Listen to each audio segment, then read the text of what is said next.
አታዩ ምን ያክል እንኳን እንደከፋኝ አላስታውቅ። ለምንድን ነው የጠራኸኝ?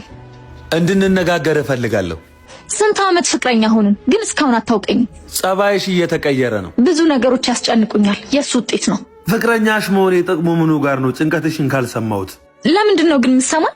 መተንፈስ ጥሩ ነው፣ ቀላል ይልሻል። ምን ነው የሚቀለኝ? ለእኔ ስትናገሪ ረፍት አይሰማሽ? አይሰማኝም። ከልብሽ አይደለም ማለት ነው የምትናገሪ።